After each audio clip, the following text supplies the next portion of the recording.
আসসালামু আলাইকুম এভরিওয়ান, সবাই কেমন আছেন? আশা করি সবাই ভালো আছেন। আল্লাহর অশেষ রহমতে আমরাও ভালো আছি। চলে আসলাম আমার পেজে নতুন একটা ব্লগ নিয়ে।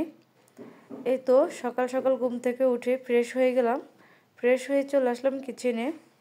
আর এদিকে বাচ্চাদের স্কুল বন্ধ, তাদেরকে একটু ঘুমাইতে দিলাম, তারা ঘুমাচ্ছে। আর আমি এদিক দিয়ে পরোটা বানিয়ে নিলাম, আর পরোটাগুলো ঘি দিয়ে ভেজে নিচ্ছি। আর এভাবে পরোটা খেতে বাচ্চারা অনেক পছন্দ করে। আর সাথে আমি দিব তাদেরকে চিকেন ভুনা। আর বাচ্চারা তো এমনিতেই চিকেন পছন্দ করে, আর বাচ্চারা যা যা পছন্দ করে তাই খাওয়ানোর চেষ্টা করি। এই তো আমার পরোটাগুলো ভাজা হয়ে যাচ্ছে।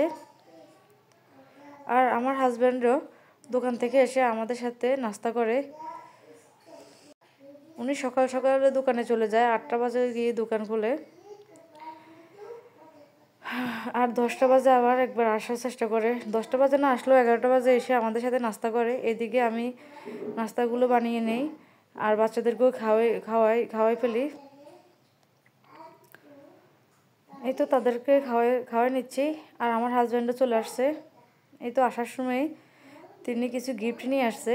উনি যেহেতু মেডিসিনের ব্যবসা করে, সবসময় কিছু না কিছু গিফট পায়। এই তো বাটিগুলো খুবই ইউনিক।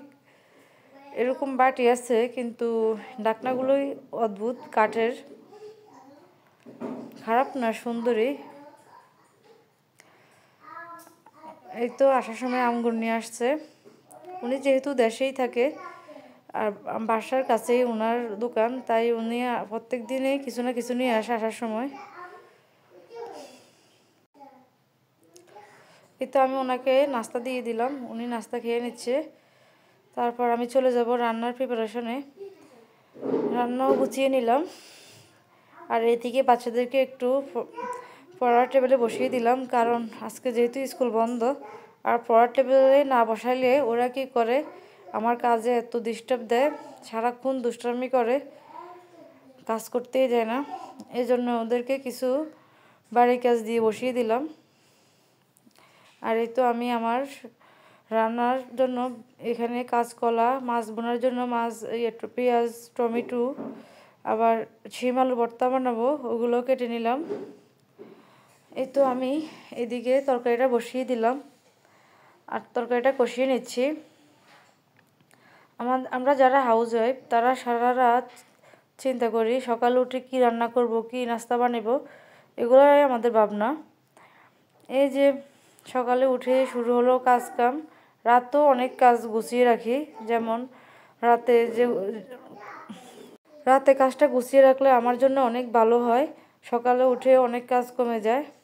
এই যে ঘর ঝাড়ু দিয়ে তারপরে যা যা অগোছানো থাকে তা গুছিয়ে নেই।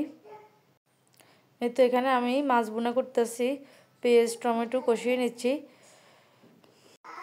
আর এই রান্নার মাঝে বাচ্চারা যে কয়বার উঠে আসছে, ওরা যে দুইজন সারাক্ষণ মারামারি বাপ সব কিছু মিলেই ওরা আছে। তাদেরকে আবার সামলানো, তাদেরকে গিয়ে আবার মিলিয়ে দেওয়া হয়, আবার ওরা ঝগড়া করে। একজনের কাঁটা নিয়ে যায়, পেন্সিল নিয়ে যায়, এগুলো নিয়ে সারাক্ষণ লেগেই থাকে। এদিকে আবার রান্নাও করতে হয়, কিছুই করার নাই, রান্না করতেই হবে। এই তো আমার রান্না শেষ। রান্না শেষে আবার শুরু হয়ে যায় ঘর গুছানো, ঘর ঝাড়ু দেওয়া, তারপর আবার আমি বেসিংটা আজকে মুছে নিচ্ছি। প্রত্যেক দিনই চেষ্টা করি বেসিংটা ধোয়ার। বেসিংটা ধুয়ে রাখলে ভালো লাগে, সুন্দর লাগে, জিনিসটা ভালোও থাকে। এই তো বেসিংটা আমি পরিষ্কার করে নিচ্ছি এখানে।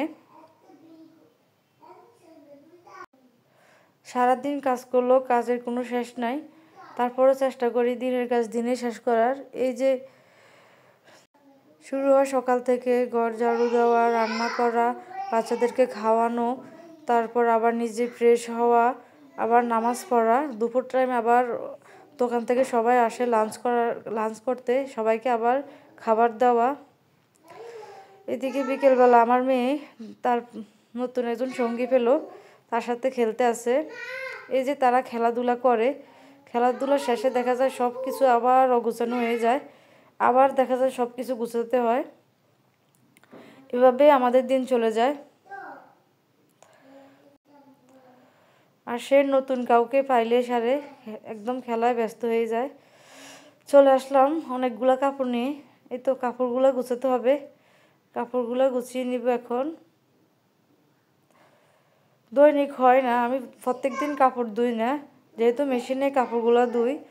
কাপড় আমি 2-3 দিনে একসাথে ধুই, তাই অনেকগুলো একসাথে হয়। এখানে শুধু আমার কাপড়, সব ছাদে আরও কাপড় আছে, ওইগুলো এখনও নিয়ে আসি নাই। আমারগুলো যেহেতু আমি বারান্দায় দেই, তাই এগুলোই নিয়ে আসছি। আর আমার দেবর হাজব্যান্ড ওনাদেরগুলো আবার ছাদে দেই, ওগুলো তো ভারী থাকে, ওগুলো শুকাইতে আবার রোদ লাগে।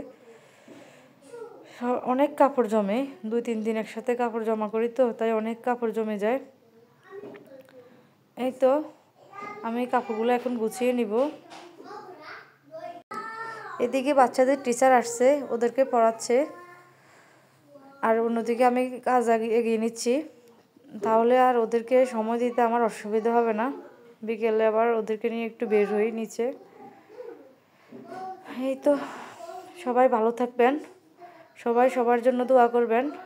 সবাইকে রমজানের শুভেচ্ছা। সামনে এই তো রমজান চলে আসছে। আর সবাই আমার চ্যানেলটা সাবস্ক্রাইব করে যাবেন। সবাইকে আল্লাহ হাফেজ, ভালো থাকবেন।